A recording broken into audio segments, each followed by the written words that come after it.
Bonjour à tous. Good morning, everyone, and thank you to all those who are attending this press conference virtually. Je vais d'abord lire ma déclaration en anglais, puis en français, et je répondrai ensuite aux questions. I have a simple message today for the federal government and for the government of every province. I believe I speak for millions of Canadians when I say this.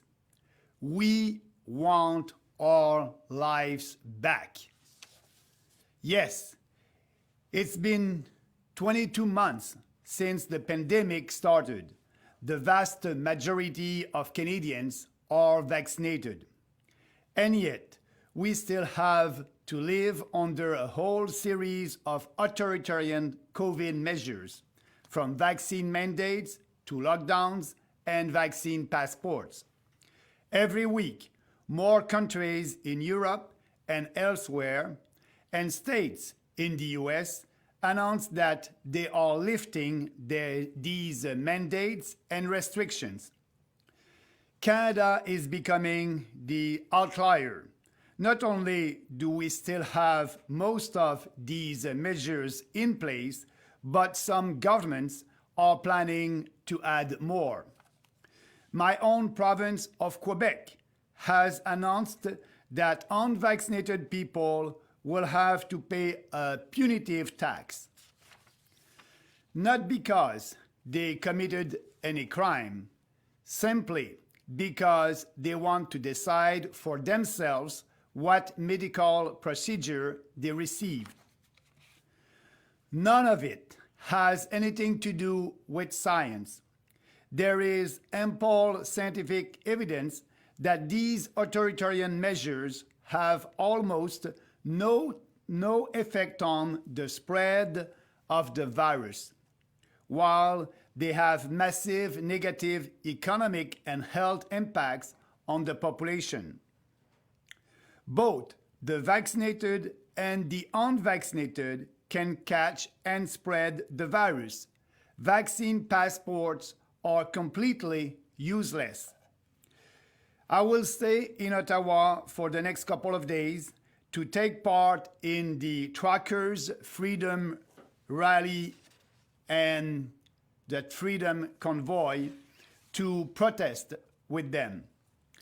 The vaccine mandate that was imposed on them is a blatant example of the unscientific approach adopted by the federal government. Unvaccinated cross-border truckers have been providing an essential service to Canadian economy for 2 years. That's why they were exempt from the border closures. They pose no threat to anyone. They are alone in their trucks most of the time. There is no crisis because of sick truckers. So, why are they suddenly being forced off the road with a new vaccine mandate? Since the beginning of the pandemic, These misguided policies imposed on various sectors of our economy have made supply chains more fragile than ever.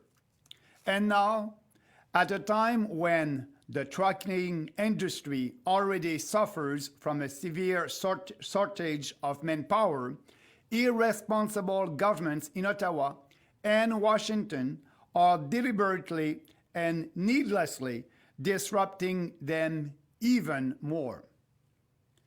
It could not have come at a worse time. This is insane. There is no logic in it whatsoever. More and more Canadians, vaccinated and unvaccinated, want an end to this nightmare. The tide is turning. It's time to stop living in fear and learn to live with this virus. Here are the things I'm asking the Liberal government to do. First, repeal the vaccine mandates on federal employees and federally regulated industries. But that's not enough. The government should reinstate all civil servants, military personnel, and other government employees who unjustly lost their jobs. It should instruct federal regulated industries like transport and telecom to rehire their employees who were unjustly fired. In cases where these unjustly fired workers don't want to return to their former jobs, they should get the severance package and unemployment benefits that a terminated employee normally receives. Second, repeal all travel restrictions on planes, trains, and boats for unvaccinated Canadians. These measures are useless and they are a violation of our basic constitutional rights. Third, the government should stop bailing out provinces that ruin their economy with lockdowns, curfews, vaccine passports, and vaccine mandates. Although provincial governments are responsible for most COVID risk measures that affect Canadians, they would very probably have been a lot more prudent and moderate without the billions of dollars of borrowed and printed money sent by Ottawa. Provincial governments should be responsible for their own decisions. If they want to impose destructive measures, they should be accountable for their own citizens.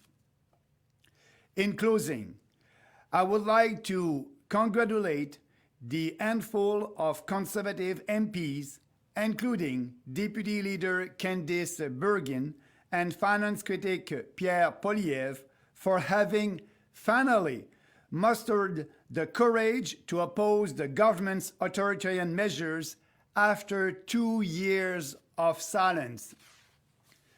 That's a welcome contrast with their leader, who is unable to answer simple questions and has essentially supported every one of Trudeau's decisions regarding COVID. I caution them, just like I did, they will soon realize that it is just not possible to defend clear conservative principles in that morally and intellectually corrupt party. The door is open here at the People's Party if they want to join us. Thank you, merci. Et maintenant, je vais faire la même déclaration en français. J'ai aujourd'hui un message simple et clair pour le gouvernement fédéral et pour ceux des provinces. Je crois que je parle au nom de millions de Canadiens quand je dis ceci. Nous voulons ravoir nos vies. Et oui, cela fait 22 mois que la pandémie a commencé. La grande majorité des Canadiens sont vaccinés et pourtant, nous devons encore subir toute une série de mesures autoritaires liées à COVID.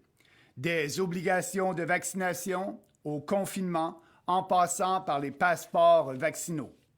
Chaque semaine, de plus en plus de pays en Europe et ailleurs et des États américains annoncent qu'ils abolissent ces obligations et restrictions.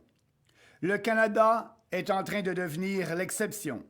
Non seulement la plupart de ces mesures sont-elles encore en place, mais certains gouvernements prévoient d'en ajouter d'autres.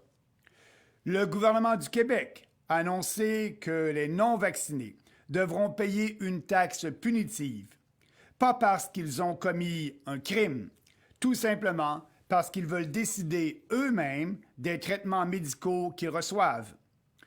Rien de tout cela n'est fondé sur la science.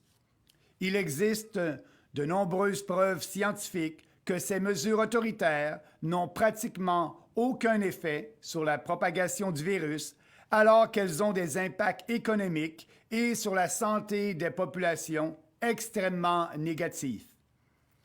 Les personnes vaccinées et non vaccinées peuvent attraper et transmettre le virus. Les passeports vaccinaux sont complètement inutiles. Je serai à Ottawa au cours des prochains jours pour participer aux manifestations entourant l'arrivée du Convoi de la liberté des camionneurs. L'obligation de vaccination qui leur a été imposée est un exemple flagrant de l'approche non scientifique adoptée par le gouvernement fédéral. Les camionneurs transfrontaliers non vaccinés fournissent un service essentiel à l'économie canadienne, et ce, depuis plus de 2 ans. C'est pourquoi ils étaient exemptés des fermetures de frontières. Ils ne représentent une menace pour personne. Ils sont seuls dans leurs camions, et ce, la plupart du temps. Il n'y a aucune crise à cause de camionneurs malades. Alors pourquoi? Pourquoi sont-ils soudainement forcés de quitter la route avec une nouvelle obligation de vaccination? Depuis le début de la pandémie, les politiques mal avisées imposées à divers secteurs de notre économie ont rendu les chaînes d'approvisionnement plus fragiles que jamais. Et maintenant, à un moment où l'industrie du camionnage souffre déjà d'une grave pénurie de main-d'œuvre, les gouvernements irresponsables d'Ottawa et de Washington les perturbent délibérément et inutilement encore plus. Cela ne pouvait pas arriver à un pire moment. C'est insensé, il n'y a aucune logique là-dedans. De plus en plus de Canadiens vaccinés et non vaccinés veulent mettre fin à ce cauchemar. Le vent tourne. Il est temps d'arrêter de vivre dans la peur et d'apprendre à vivre avec ce virus. Voici ce que je demande au gouvernement fédéral de faire. Premièrement, mettre fin aux obligations de vaccination pour les employés fédéraux et les industries sous réglementation fédérale. Mais cela ne suffit pas. Le gouvernement devrait réintégrer tous les fonctionnaires, militaires et autres employés de l'État qui ont injustement perdu leur emploi. Il devrait ordonner aux industries sous réglementation fédérale, comme les transports et les télécommunications, de réembaucher leurs employés injustement licenciés. Dans tous les cas où ces travailleurs licenciés injustement ne veulent pas reprendre leur ancien emploi, ils devraient recevoir toute indemnité de départ et allocation de chômage qu'un employé licencié reçoit normalement. Deuxièmement, mettre fin à toutes les restrictions de voyage en avion, en train et en bateau pour les Canadiens non vaccinés. Cette mesure est inutile et constitue une violation de nos droits constitutionnels fondamentaux. Troisièmement, le gouvernement devrait cesser de renflouer financièrement les provinces qui ravagent leur économie avec des confinements, des couvre-feux, des passeports vaccinaux et des obligations de vaccination.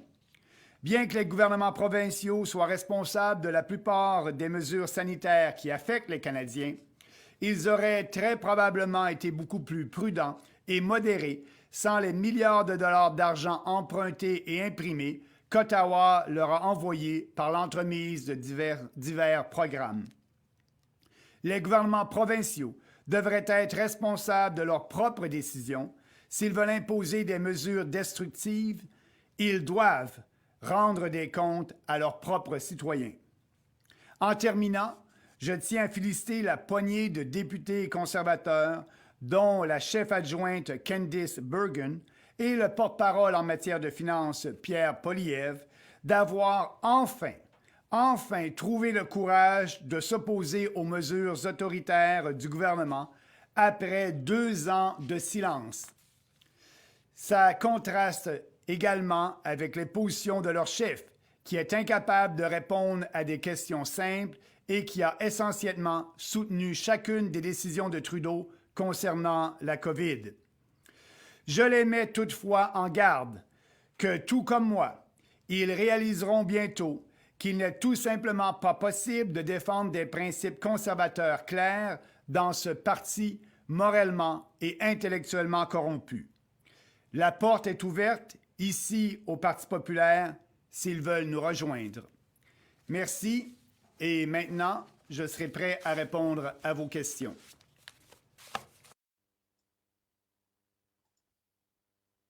We will now open the question period. Our first question will come from Louise Bluen, Radio-Canada. Oui, bonjour, Monsieur Bernier.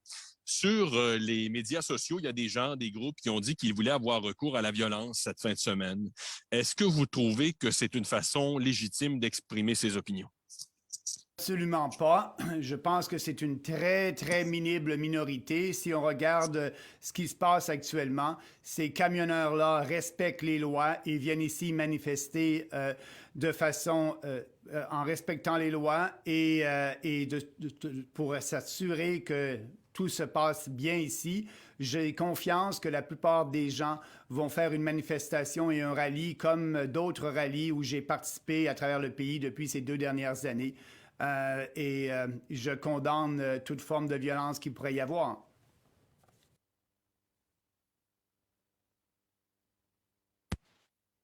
Our second question will come from Pierre Saint-Arnaud, La Presse canadienne.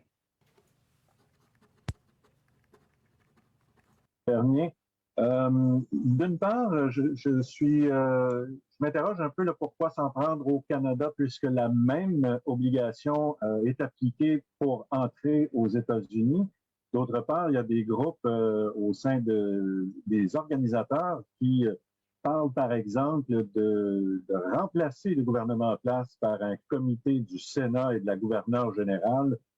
Est-ce que vous êtes à l'aise d'être associé à ce mouvement-là? Est-ce que vous l'appuyez? Est-ce que vous êtes à l'aise d'y être associé? Pardon, en français, absolument pas. Si on veut changer le gouvernement en place, la démocratie est là. Et je peux vous dire que le Parti populaire du Canada sera prêt pour la prochaine campagne électorale. Nous allons avoir des candidats dans la plupart des comtés, sinon tous les comtés au Canada. C'est la seule façon de défaire le gouvernement.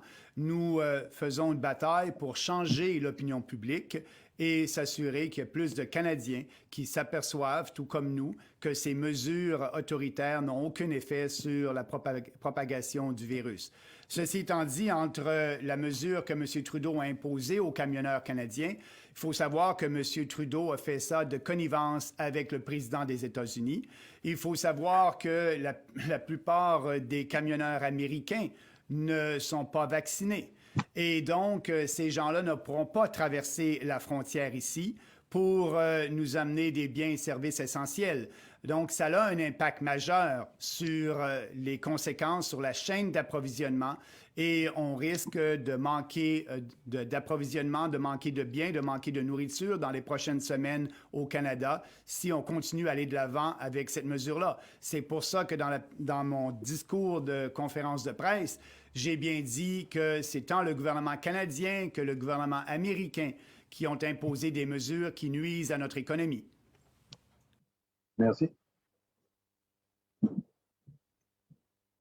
Our next question will come from Janet Silver. Janet Silver, please go ahead and ask your question.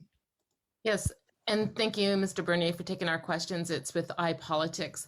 The Canadian Trucker Alliance says only about 10% of truckers in this country are not vaccinated. And we've heard a number of comments from those that are traveling to Ottawa, repeating what you have said about taking the country back, some of them citing violence. I'm just wondering, there have been a number of other groups that perhaps have from outside the country as well that have attached themselves to this trucker convoy. It seems to become a very, in some respects, convoluted and at times dangerous messaging that we're hearing. What do you have to say about that? And are you concerned about attaching your name to some of those extremist words and actions that we're hearing? No, we are attaching our name and my name and the party with the thousands of Canadians that are fed up with these draconian measures. That's our position. And, you know, I hope that you'll be on the Hill this weekend because you'll see peaceful Canadians asking to have their lives back. They're very tired about all that. And, you know, the only way to do that is to have a rally, a peaceful rally. And I believe that it will be like all the other rallies that we had the last 2 years. Were very peaceful, and people are just asking to end these draconian measures because there's no logic. There's no logic by doing that discrimination and segregation against the unvaccinated people. Everybody can catch and spread the virus. So we must respect our Constitution. We must respect our rights. And that's why I'm very happy to be here. And I will rally with thousands of Canadians that share that point of view.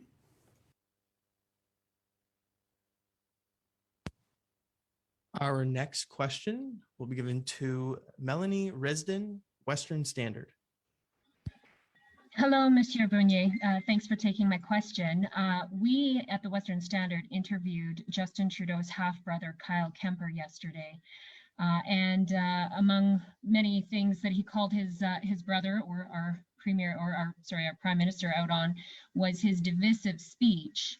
And he referenced the PPC party being quite popular in the last election, you know, citing the purple wave. What do you think about a Trudeau family member propping up the PPC? Yeah, no, that's great to hear. Absolutely. First of all, yes, I believe that is right. I said that during the last electoral campaign that Trudeau was dividing us between good Canadians and bad Canadians, the good one at the vaccinated one and the bad one at the unvaccinated one. And I said we must not do that. It's very dangerous to speak like that. Coming from a leader of a democratic country, you cannot speak like that. And so what I said during the election, I said we at the PPC, we want to unite everybody under the freedom umbrella. We don't do any division and segregation. We believe in Canada, we believe in our country, and we believe that the pandemic must end. And so I'm surprised but happy that a member of the Trudeau family is cheering for the PPC. That's only the beginning. Like I said during the last electoral campaign, this party is growing. And, you know, I know that the mainstream media don't like to cover the PPC because we are telling the truth based on facts and on science. So, but, you know, we have more and more visibility now on social media. And I can tell you that I'm looking forward for the next general election because if we want to have changes in this country, it will come in a democratic country by an election. And I can tell you that the PPC is ready, but also I'm ready to be on the stage and to debate with these establishment leaders. That will be fun. For the first time, you'll have a real debate.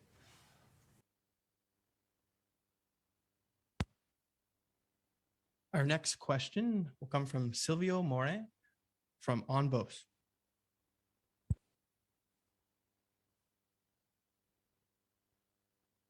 Entendez? Bonjour, M. Bernier. Je vais essayer de vous citer. Vous avez dit tantôt, il est temps d'arrêter d'avoir peur, il est temps d'apprendre à vivre avec le virus. C'est à peu près ce que vous avez dit tantôt.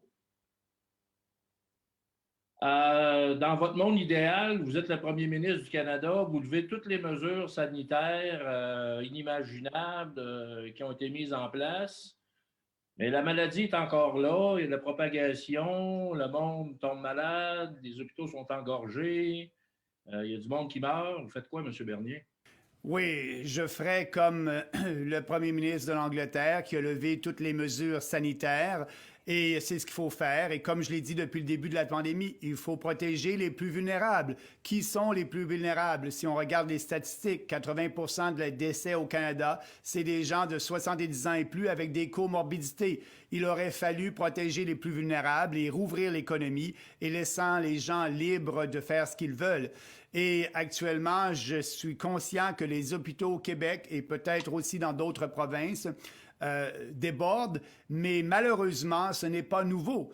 Et M. Legault au Québec n'a rien fait. Il avait 2 ans pour réinvestir dans les hôpitaux ou quoi que ce soit. Il n'a rien fait et je comprends bien qu'au Québec, à la prochaine campagne électorale provinciale, ça sera un débat important. Pour nous, ce qu'on dit au niveau fédéral, le gouvernement fédéral avait un rôle à jouer lorsque toutes ces mesures autoritaires ont été imposées, parce que comme je l'ai dit dans ma déclaration, le gouvernement fédéral, par entremise de divers programmes, a donné des milliards de dollars aux provinces et ça a incité les provinces à mettre des confinements, des couvre-feux, des mesures restrictives. Donc, ce qu'on devrait faire, c'est d'abolir tout ça, protéger les plus vulnérables. Et oui, on est le seul parti au fédéral qui parle de réformer le système de santé au Canada, parce que vous savez que la loi canadienne de la santé est sous juridiction fédérale. Nous avons une proposition dans notre programme pour faire en sorte que les provinces soient responsables et aussi puissent avoir le choix avec une assurance universelle pour l'ensemble des Canadiens. Les Canadiens devraient avoir le choix de pouvoir avoir des services privés ou publics, comme dans d'autres pays européens.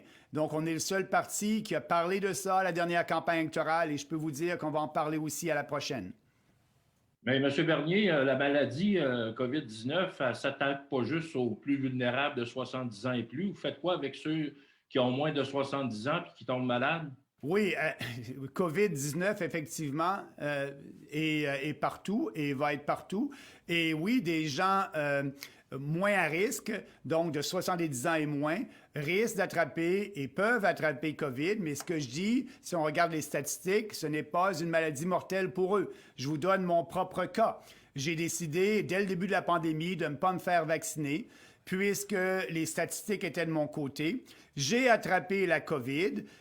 J'ai eu une grosse grippe. J'ai été 3 jours au lit. Je m'en suis remis. J'ai développé des anticorps. Et maintenant, bien, on m'interdit de voyager dans des avions, de voyager au Canada en tant que chef d'un parti national. C'est mon devoir d'être sur le terrain et de bâtir notre parti.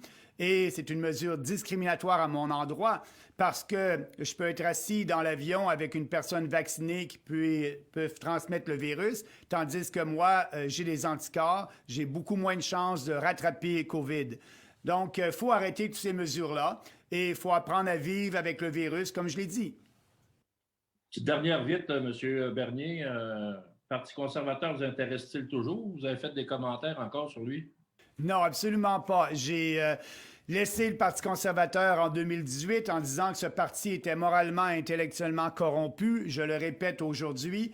Et jamais, jamais, jamais le Parti populaire va fusionner avec le Parti conservateur. Nous sommes là pour défendre des principes clairs. Nous avons une vision claire du Canada et nous voulons s'assurer que plus de gens comprennent ce que veut faire le Parti populaire et plus on parle de nos politiques, plus on a l'appui de la population.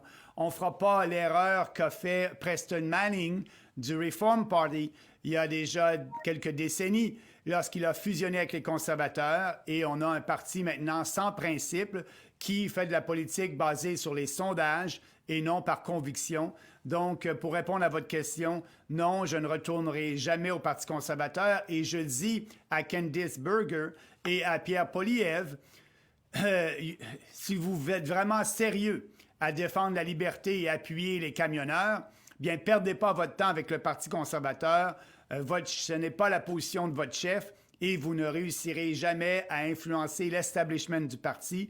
Et c'est pour ça que je leur dis que les portes du Parti populaire sont ouvertes pour tout député qui est prêt à travailler et à lutter pour plus de liberté au Canada et un gouvernement plus petit qui va respecter la Constitution, mais qui va respecter les droits et libertés des Canadiens. Merci, M. Bernier.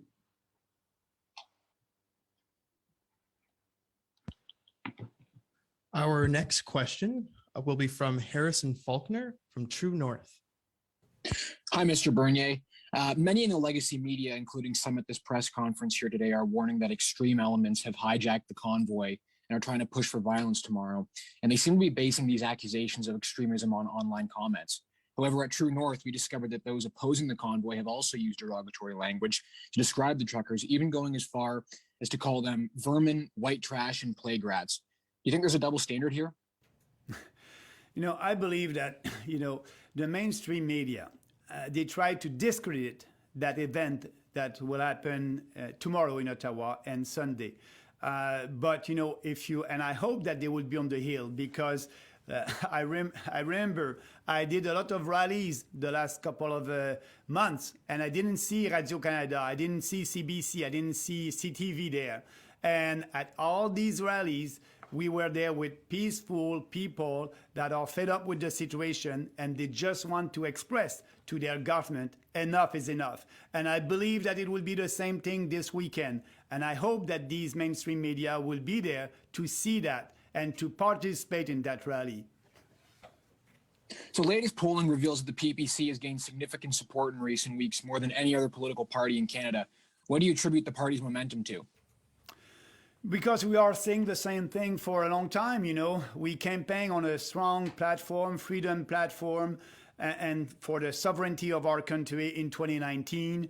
And in 2021, that was the same platform. And at the next general election, that will be the same platform because they understand that we are doing politics differently. We don't do any polling or survey to know what to say. We are speaking by conviction, we have a vision, and this party has been built on 4 principles: individual freedom, personal responsibility, respect, and fairness. And all our policies are in line with these principles. So I believe that Canadians now understand that this party is a new national political party ready for bold reforms in this country in line with conservative principles.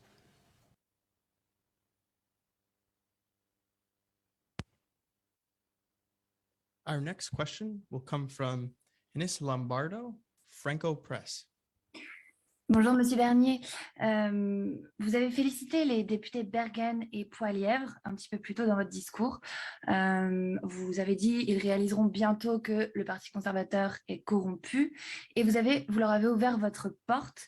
Moi, j'aimerais savoir si depuis qu'il y a des dissensions de plus en plus grandissantes au sein du Parti conservateur, est-ce que vous avez été en contact avec l'un d'entre eux? Non, absolument pas. La dernière fois que j'étais en contact avec un député conservateur, ce fut bien longtemps lorsque M. Poilievre avait perdu son poste de critique des finances. J'ai appelé Pierre sur son cellulaire personnel. Il ne m'a pas répondu. J'ai laissé un message dans sa boîte vocale et il ne m'a jamais retourné l'appel et je n'ai jamais eu de contact avec les conservateurs. Et lorsque le message que j'avais dit à Pierre Poilievre à l'époque, je lui ai dit « Pierre, perds pas ton temps avec les conservateurs. Tu es en train d'être le Maxime Bernier pour les conservateurs comme je l'étais après la course au leadership où le parti m'utilisait pour plaire à la base conservatrice. Mais je me suis vite aperçu, après plus de 13 mois, que l'establishment du parti ne prendrait aucune de nos idées où pourtant 49% des membres du Parti conservateur à l'époque étaient d'accord lors de la campagne électorale qui arrivait, c'est-à-dire celle avec Andrew Scheer en 2019. Et c'est pour ça que j'ai laissé le parti. Et j'ai dit à ce moment-là, effectivement, et je le répète, et aujourd'hui, c'est vrai, à chaque jour, on s'aperçoit que cette déclaration, elle était bien pensée, qu'effectivement, le parti est moralement et intellectuellement corrompu. Et j'espère bien que Pierre Poilievre et les autres députés qui ont trouvé un peu de courage pour appuyer les camionneurs et leur convoi de la liberté, j'espère qu'ils vont réaliser, et je pense qu'ils vont réaliser rapidement, qu'il n'y a aucun avenir dans le Parti conservateur, et c'est pour ça que je leur ai ouvert nos portes. En conférence de presse hier, M. O'Toole a fait volte-face, a changé d'avis. Il va rencontrer donc, les participants au convoi qui se dirige sur Ottawa. Vous, qu'est-ce qu'il en est de votre côté? Est-ce que vous allez les rencontrer? Qu'est-ce que vous allez leur dire? Bien, premièrement, je doute que M. O'Toole rencontre les gens du convoi. Il a laissé sous-entendre en conférence de presse qu'elle allait rencontrer les responsables de l'industrie du camionnage et non pas sur la colline parlementaire. Donc, M. O'Toole a toujours un double message, essaie de plaire à une base militante et en même temps à la population. Et c'est pour ça qu'il a perdu toute crédibilité. Donc, je ne pense pas rencontrer M. O'Toole sur la colline parlementaire ce week-end, mais je peux vous dire que moi, oui, je vais rencontrer les camionneurs, je vais rencontrer les gens qui ont fait des heures de route pour venir ici à Ottawa. Je serai sur la colline parlementaire et aussi je ferai un discours sur la colline parlementaire demain à 3 heures et dimanche à midi. Donc, je ne pense pas qu'Erin O'Toole va participer. Et il est bienvenu, il a été invité à faire un discours. Et aussi, je ne pense pas qu'on verra d'autres députés conservateurs sur la colline. C'est dommage, mais les gens savent qu'il y a un seul parti qui est prêt à défendre la liberté et le respect de nos droits constitutionnels, c'est le Parti populaire du Canada.